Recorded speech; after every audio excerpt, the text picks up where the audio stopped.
మన మేనేజర్ గడికి పక్క రాష్ట్రాల మీద మక్కువ ఎక్కువరా. దీనికి మన భాష అర్థం కాదు, మన ఆవకాయ అరగదు. పట్టుకొచ్చి ప్రాజెక్ట్ లో పడేశాడు.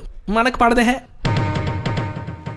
ఎంత చేట క్యాదేక్రేతు కొబ్బరి చెప్పులో కొబ్బరి నేను కొట్టేసి కోతి మొహం వేసుకొని. తెలుగు సినిమాలు చూస్తున్నారు. సబ్ టైటిల్స్ చూస్తే సర్వసం వచ్చేద్దేంటి. చెవులు చెప్పకపోయినా కళ్ళు కనిపెట్టేస్తాయి కదా. ఓ మనసులాయం. మొన్న కొబ్బరి నూనె వేపుకొచ్చిన కజ్జికాయలు తీసుకొచ్చావు, మహాప్రసాదం. మా నాలుగు మీద వెంట్రుకలు మొలిసే. ఇంకోసారి తలకు రాయాల్సిన నూనెతో తాలింపేసుకుని వచ్చావు అనుకో, పిచ్చ కొట్లు కొడతా నిన్ను.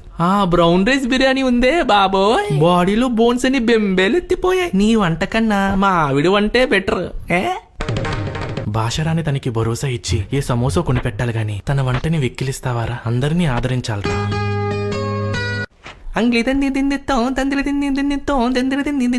Good morning మనసులా. మన క్యారేజ్ బాక్స్ తిని ఎంత కలర్ వచ్చిందో చూసావరా? వారం కోసం ఊరెళ్తాతో కూరగాయని తీసుకొచ్చిందిరా. పొలాచి నుంచి వచ్చిన పేదరాసి పిసినర్రా ఇది. ఆ మేనేజర్ గారు దీన్ని పట్టుకొచ్చి చాలా మంచి పని చేశాడు రా. ఎందుకంటే ఆడి మీద గొప్పని దీని మీద కక్కివచ్చు. ఇప్పుడు కవిత వదులుతా చూడు. ఆహా, కేరళ నుంచి వచ్చిన కుట్టి కోడింగ్ రాకపోయిన మేనేజర్ ని బుట్టలో పెట్టి 10 నెలల్లో ప్రమోషన్ కొట్టి మన ప్రాజెక్టు ఆఫ్ పెట్టి ఇప్పుడు మనసులయ్యా ఎంత సంసారికలో నిన్న. ఇంకో మాట కూసావనుకో, కాల్చిన కొబ్బరి నూనె నవరంధ్రాల్లో పూసిస్తాను. ఇది మనసులయ్యో.